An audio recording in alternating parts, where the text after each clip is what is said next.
오늘 오전에 여러분과 함께 나눌 이 말씀의 제목은 실상과 허상입니다. 실상과 허상. 그러면 이 말씀과 관련해서요, 핵심 구절을 보겠습니다. 히브리서 11장 1절에서 3절까지 보겠습니다. 히브리서 11장 1절에서 3절입니다.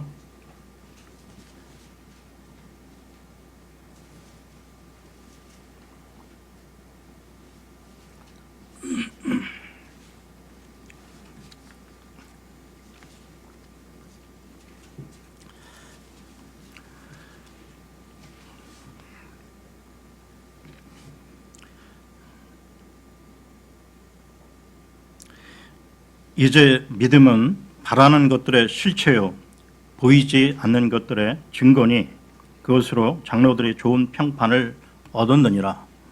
믿음을 통해 우리는 세상들이 하나님의 말씀으로 지어진 줄을 깨닫나니 그런즉 보이는 것들은 나타나 보이는 것들로 만들어지지 아니하였느니라.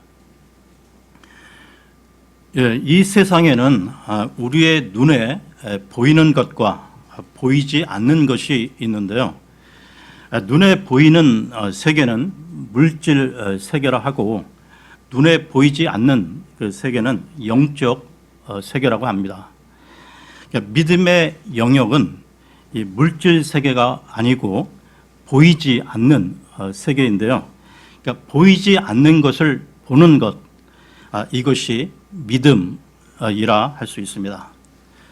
금방 읽은 이 말씀 가운데 11장 3절을 다시 보겠습니다.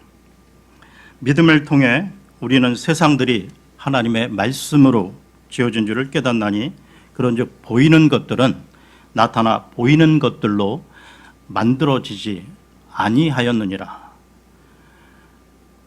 즉 우리의 눈에 보이는 것들은 눈앞에 나타난 어떠한 것들에 의해 만들어진 것이 아니고요, 보이지 않는 것에 의해 만들어졌다는 것입니다. 그러므로 눈에 보이는 이 물질 세계보다 더 우위의 세계가 있다는 것이죠. 그것이 바로 영적 세계입니다.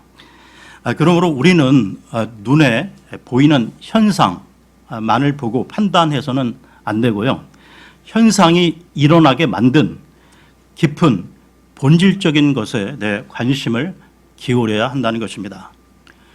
영적 세계는 보이지 않기에 눈에 보이는 것만 쫓아 살아가는 세상 불신자들은 일평생 물질계를 벗어나지 못하고요, 오히려 물질 세계에 얽매여 살아가고 있다는 것입니다. 그렇다면 여러분, 물질 세계에 매여 이 살아가는 삶은 어떤 삶을 말하는 것일까요? 이와 관련해 예수님의 말씀을 보겠습니다. 마태복음 6장 31절을 보겠습니다. 마태복음 6장 31절입니다.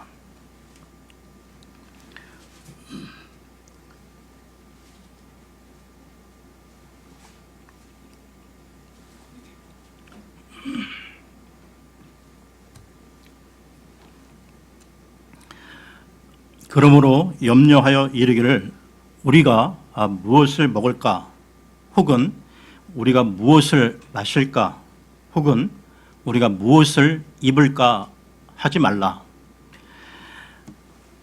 먹고 마시고 입을 것 등은 물질 세계를 의미하는데요, 그것을 염려하고 살아간다는 것은 물질 세계에 매여 있다는 것을 말하는 것입니다.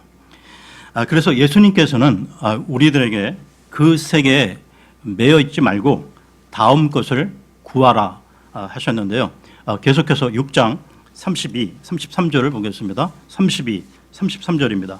이 모든 것은 이방인들이 구하나니 너희 하늘 아버지께서는 이 모든 것이 너희에게 필요한 줄 아시느니라. 오직 너희는 첫째로 하나님의 왕국과 그분의 의를 구하라. 그리하면 이 모든 것을 너희에게 더하시리라.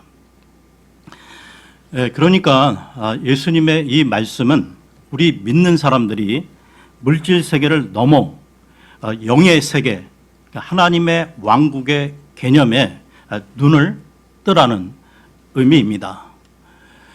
이 부분에 눈이 열리지 않으면 세상 불신자들과 똑같이 물질 세계에 매여 살아갈 수밖에 없다는 것이죠. 그래서 우리가 믿음이 깊어지면 눈에 보이는 것에 집착하지 않게 되는데, 반대로 우리가 눈에 보이는 이 물질계를 추구할수록 믿음, 이 신앙에서 점점 멀어지게 된다는 것입니다. 세상 불신자들은 물질의 영역, 이 눈에 보이는 세계가 전부인 것처럼 살아가는데요. 그러니까 우리의 대적, 사탄 마귀는 우리 믿는 사람들 또한 이 물질계에 사로잡혀 살아가도록 끊임없이 미혹한다는 것입니다. 그런데요, 여러분, 그렇다고 물질계가 나쁜 것은 아닙니다. 모든 창조물은 하나님께서 만드셨죠. 그런데 지난 교회 그 역사에서 육체를 악하게 보고 이 물질을 천하게 보는 사상이 있었습니다. 영지주의가 바로 그것인데요. 이것은 크게 잘못된 것입니다. 하나님께서는 우리 인간을 구원케 위해 이 물질계 안으로 들어오셨다는 것이죠. 요한복음 1장 14절에 말씀이 육신이 되어 우리 가운데 거하심에라고 기록되어 있습니다. 즉 하나님께서 육체를 입고 이 세상에 오셨고요. 그리고 십자가에서 죽으시고 사흘 만에 부활하셨습니다. 그리고 예수 그리스도는 몸을 입고 다시 이 땅에 오실 것입니다. 이처럼 물질의 영역이 나쁜 것은 아닌데요. 물질이 나쁜 것이 아니라 물질 세계가 전부인 것처럼 믿고 살아가는 것이 잘못되었다는 것입니다. 그러니까 물질계에 사로잡히면 육체의 만족이 삶의 주제가 되는데요. 그 이상을 넘을 수 없다는 것입니다. 그러니까 어떻게 하면 먹고 살 수 있을까? 그러니까 처음에는 그 의식주만 해결된다면 하다가 그러다가 기본이 충족이 되면 그 이후 계속해서 좀 더 나은, 좀 더 멋진 육신적 만족을 추구하게 되는 것이죠. 그 욕구와 그 욕망은 끝없이 확장되어 가다가 결국 파멸에 이르게 되는 것입니다. 이와 관련해서요, 사도 바울의 말을 들어보겠습니다. 빌립보서로 가겠습니다. 빌립보서 3장 17절에서 19절입니다. 빌립보서 3장 17절에서 19절입니다.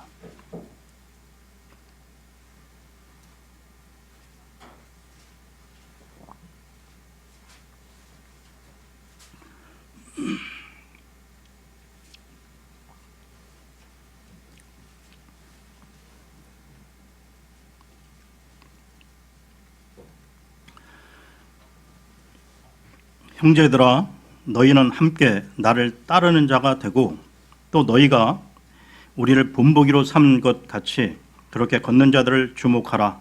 내가 여러 번 너희에게 말한 적이 있고 지금도 눈물을 흘리며 너희에게 말하는 많은 사람들, 곧 그들이 그리스도의 십자가의 원수로 걷느니라.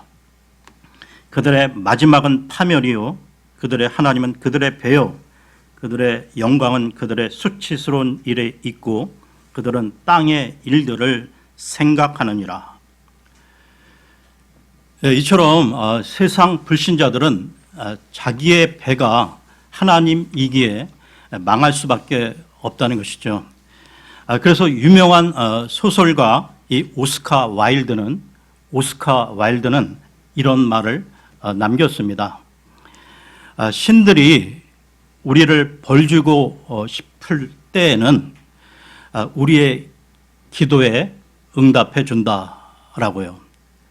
그러니까 다시 말해서 하나님께서 진노하시면 인간이 원하는 것을 다 들어주시고 그들이 신으로 삼는 것에 몰두하도록 내버려 두신다는 것입니다. 즉 하나님이 인간에게 주시는 형벌은 그들의 욕망을 그대로 내버려 두심으로 파멸에 이르게 하신다는 것이죠. 그런데도 오늘날 세상 불신자들은 자신들이 원하는 대로 되는 것이 큰 복이라 여기며 살아갑니다. 그러나 그것이 복이 아니라 큰 저주라는 사실을 모르는 것이죠. 다시 강조하지만 하나님 없는 이 물질적 축복은 복이 아니라 멸망으로 이어지기가 십상이라는 것입니다. 여러분, 여러 그 물질계에서도 가장 강력한 실체와 힘은 무엇입니까? 그것은 돈입니다. 사람들이 육신의 정욕, 안목의 정욕, 인생의 자랑을 얻는 길은 돈이기 때문이죠. 예수님도 이 돈의 힘과 이 배경에 대해 인정하시고 말씀하셨습니다. 마태복음으로 가서요, 6장 24절을 보겠습니다. 마태복음 6장 24절입니다.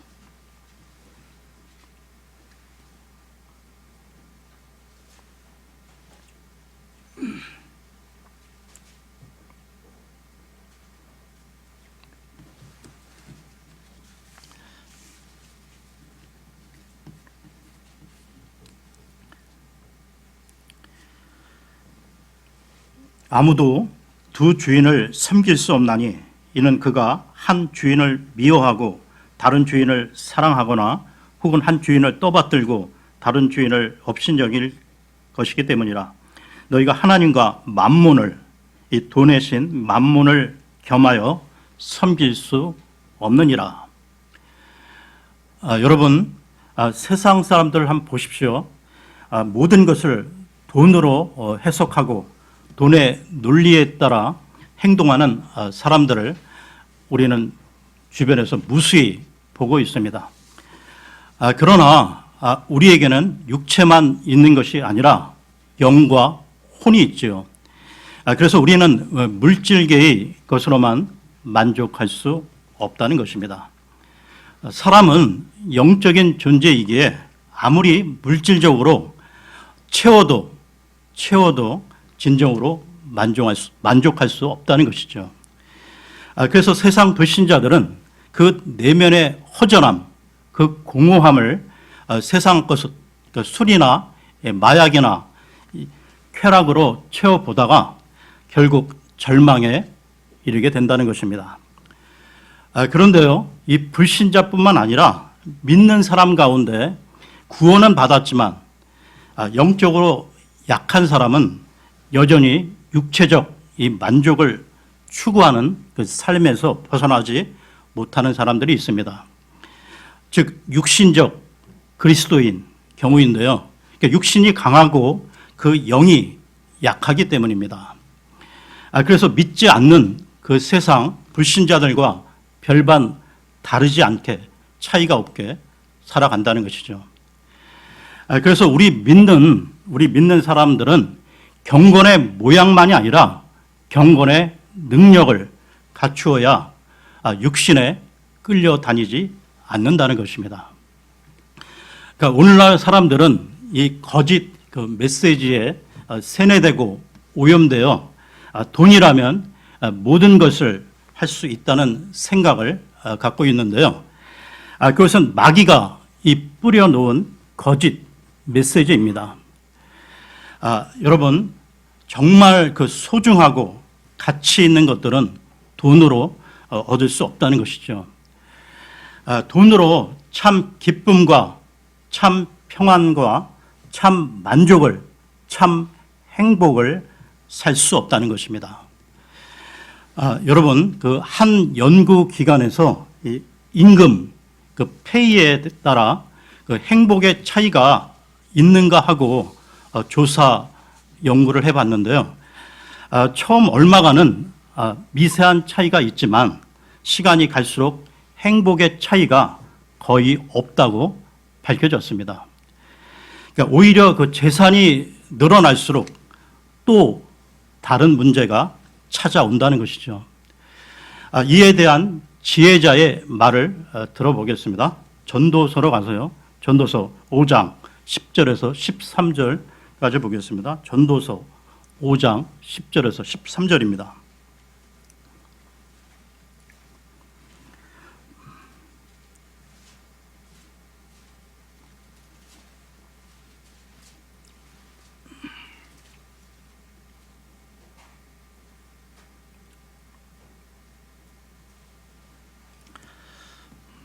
은을 사랑하는 자는 은으로 만족하지 못하며 풍요를 사랑하는 자도 소득의 증대로 만족하지 못하리니 이것도 헛되도다. 재물이 늘어나면 그것을 먹는 자들도 느나니 그것의 소유주들이 자기들의 눈으로 그것을 바라보는 것 외에 무엇이 그들에게 좋으랴. 수고하는 자는 적게 먹든지 많이 먹든지 잠을 달게 자거니와 부자는 풍요로움으로 잠들지 못하리로다. 내가 해 아래에서 본 큰 악이 있는데 그것은 곧 소유주들을 위해 간직한 재물이 그들에게 해가 되는 것이라. 예, 우리 속담에도 천석구는 천 가지 걱정, 만석구는 만 가지 걱정이 있다고 했습니다. 그러니까 집에 그 현금을 많이 쌓아두면 마음 편히 외출도 할 수 없고요. 집을 여러 채 갖고 있으면 정부 그 시책이 바뀔 때마다 뉴스와 신문을 꼼꼼히 보아야 합니다. 세금 문제와 부수적으로 따르는 그 관리 등 그 파생되는 문제가 한두 가지가 아니라는 것이죠. 그러니까 평안할 수가 없다는 것입니다. 그런데도 돈에 사로잡히면 말이죠. 돈의 위력으로부터 빠져나오기가 무척 힘들다는 것입니다. 왜 그럴까요? 신학자인 그 리처드 포스터라는 사람은 돈이란 가치 중립적인 것이 아니고 사탄의 속성을 지닌 능력이라고 했습니다.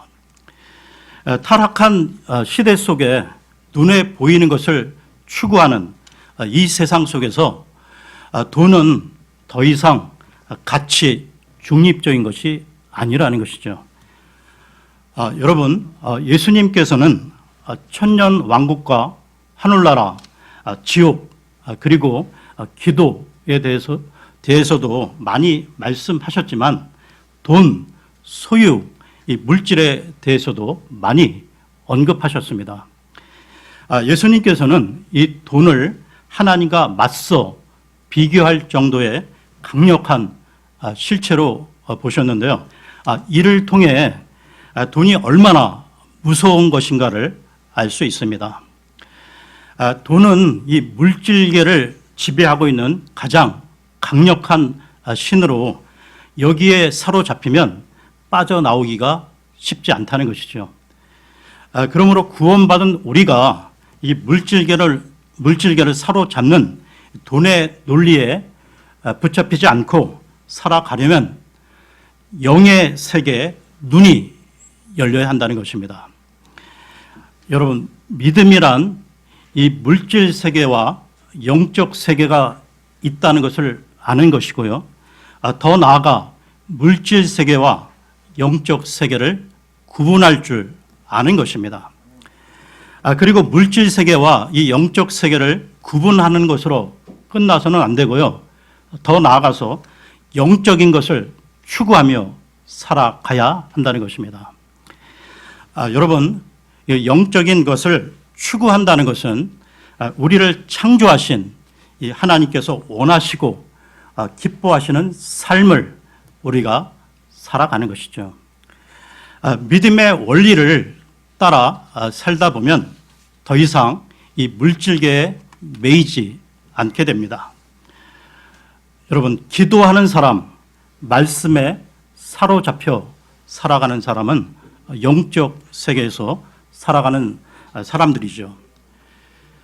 그리고 영적 법칙과 이 목적을 따라 살아가면 물질계가 자연히 우리를 따라온다는 것이죠. 이것은 예수님의 약속의 말씀인데요. 마태복음으로 가서요. 6장 31절에서 33절 아까 보았던 말씀을 다시 보겠습니다. 마태복음 6장 31절에서 33절입니다.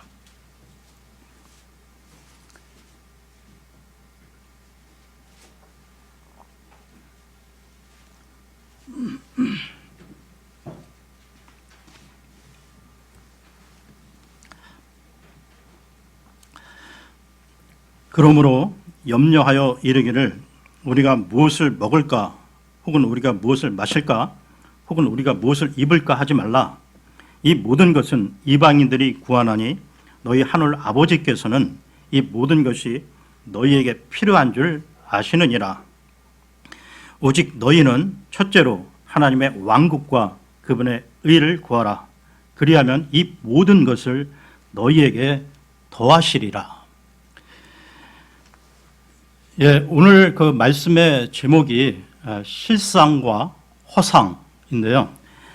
실상은 진실되고 참된 것을 말합니다. 실상은 눈에 보이지는 않지만 변하지 않고 영원한 것을 말합니다. 반면에 허상은 거짓되고 헛된 것인데요. 허상은 지금 눈에 보이지만 변하고 없어지는 것을 말한다는 것입니다. 그러니까 영원하지 않다는 것이죠. 그런데도 너무나 많은 그 사람들이 돈이, 물질이 자신을 행복하게 만드는 그 실상인 줄 알고 돈을 쫓아가고요. 세상 명예나 이 권세가 자신을 기쁘게 만드는 실상인 줄 알고 쫓아간다는 것입니다. 그렇게 인생을 다 보내고 나서요. 그것들이 자신을 행복으로 이끄는 실상이 아니었음을 깨닫고 이렇게 탄식을 합니다. 내가 헛된 삶을 살았구나 라고요. 그러므로 여러분, 우리가 후회 안 할 인생을 살기 위해서는 영원한 것을 바라보며 사모하는 영적 눈이 열려야 한다는 것입니다. 이와 관련해서요, 고린도 후서로 가겠습니다. 고린도 후서 4장 17, 18절을 보겠습니다. 고린도 후서 4장 17, 18절입니다.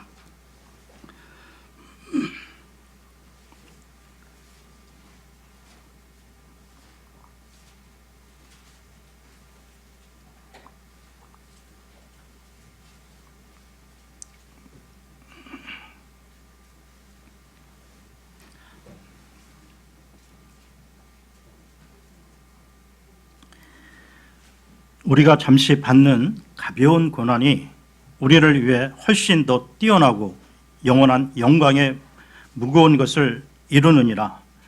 우리는 보이는 것들을 바라보지 아니하고 보이지 아니하는 것들을 바라보나니 보이는 것들은 잠깐 있을 뿐이나 보이지 아니하는 것들은 영원하니라. 인류 최초의 그 허상은 아담과 이브가 이 선과 악을 알게 하는 그 나무의 열매를 먹으면서 시작되었는데요. 마귀는 그 열매를 먹으면 결코 죽지 않고 눈이 밝아져 신과 같이 된다고 속였던 것입니다. 허상이 심겨진 그 이브의 눈에 그 열매는 먹음직도 하고 보암직도 하고 탐스럽죠. 마귀의 속임수에 넘어가 신처럼 되고자 했던 그 허상을 쫓던 그 아담과 이브는 추락하고 말았던 것입니다. 여러분, 지금도 마찬가지인데요. 이 세상의 것은 그 육신적 눈으로 볼 때 안목의 정욕으로 좋게 보이고 멋지게 보일지라도 결국 거짓되고 헛된 그 허상에 불과한 것입니다. 여러분, 우리가 어떻게 신앙생활을 잘 할 수 있을까요? 눈에 보이는 그 현상과 허상을 따라가서는 안 되고 실상과 본질을 붙잡아야 한다는 것입니다. 그렇다면 실상과 본질은 무엇입니까? 바로 하나님의 말씀이 실상이고 본질이라는 것입니다. 창세기 3장 이후 사탄 마귀는 계속해서 현상과 이 허상을 가지고 시험하는데요. 40일 그 금식하신 예수님에게도 네가 만일 하나님의 아들이거든 명하여 이 돌들로 빵이 되게 하라고 했는데요. 현상으로 보면 아주 그 현실적인 말입니다. 그러나 예수님께서는 어떻게 하셨습니까? 허상으로 다가오는 마귀를 실상, 즉 하나님의 말씀으로 물리치셨습니다. 또한 그 믿음의 조상 그 아브라함을 한번 보십시오. 아브라함은 그 실상인 말씀, 즉 창세기 12장에서 하나님의 언약의 말씀을 받았는데요. 그런데 흉년 그 기근을 만나자 이집트로 내려갔습니다. 그 환경이라는 그 허상에 속아 실상을 버린 것이죠. 그러다가 아내를 빼앗길 위험에 처하지만 하나님의 개입하심에 따라 다시 가나안으로 돌아오게 됩니다. 그리고 또 현상에 속아 이스마엘을 낳게 되죠. 그러다가 99세가 되었을 때 아내가 그 다음 해 아이를 낳을 것이라는 그 말씀을 받게 됩니다. 이번에는 의심치 않고 믿고 따르게 되죠. 그러자 실상인 이 하나님의 말씀이 그대로 이루어짐으로써 아브라함은 믿음의 조상이자 복의 근원이 되었던 것입니다. 그리고 여호수아와 갈렙의 경우를 보십시오. 이스라엘 12 그 정탐꾼이 약속의 땅 가나안을 정탐하고 와서요. 의견이 두 가지로 갈라집니다. 10명의 정탐꾼은 허상, 즉 그 현상만을 보고 그 땅에 들어갈 수 없다고 했고요. 그러나 여호수아와 갈렙은 하나님의 말씀, 즉 실상의 의지에 들어가야 한다고 했습니다. 즉 눈에 보이는 허상과 그 현상과 믿음에 기초한 실상이 맞섰지만 결국 실상대로 이루어졌다는 것이죠. 그렇다면 여러분, 성경 속의 인물들만이 아니라 지금 이 시대를 살아가는 우리들이 이 세대 그 무수한 그 허상들 가운데 실상을 붙잡는 방법은 무엇일까요? 히브리서로 가겠습니다. 히브리서 12장 2절을 보겠습니다. 히브리서 12장 2절입니다.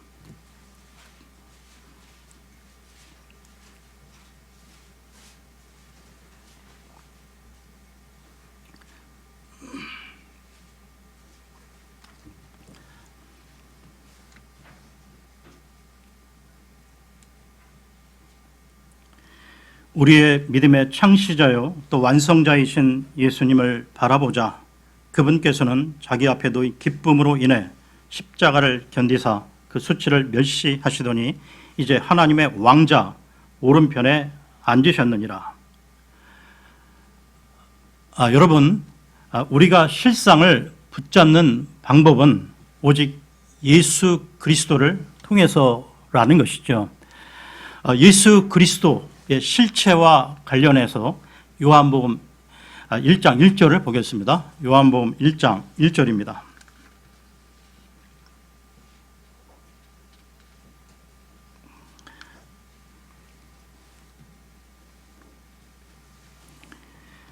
처음에 말씀이 계셨고 말씀이 하나님과 함께 계셨으며 말씀이 하나님이셨더라. 예, 계속해서 요한복음 1장 14절을 보겠습니다. 1장 14절입니다. 말씀이 육신이 되어 우리 가운데 거하심에 우리가 그분의 영광을 보니 아버지의 독생하신 분의 영광이요 은혜와 진리가 충만하더라. 예, 본질과 실상인 말씀이 우리 가운데 오셨는데요. 바로 예수 그리스도이십니다. 죽음의 권세를 이기시고 부활하신 예수 그리스도, 유일한 본질인 예수 그리스도가 우리 안에 계심을 잊지 마십시오. 여러분, 우리의 인생이 잠시 후면 사라질 그 허상을 바라보고 쫓아가기에는 우리 인생이 너무나 짧다는 것입니다. 그러니까 우리가 추구할 것은 어떻게 하면 하나님을 기쁘시게 할까? 어떻게 하면 하나님께 영광을 돌릴까? 이렇게 우리가 생각하며 살아가야 한다는 것이죠. 그리하면 하나님께서 우리의 인생을 책임져 주시고 우리의 모든 필요를 채워주실 것입니다. 여러분, 영원한 가치를 쫓아 사명 중심으로 살아가십시오. 인생의 목적을 분명히 하시기 바랍니다. 그러면 지금까지와는 전혀 다른 클래스의 인생을 살게 될 것입니다. 예, 오늘은 여기까지 하겠습니다.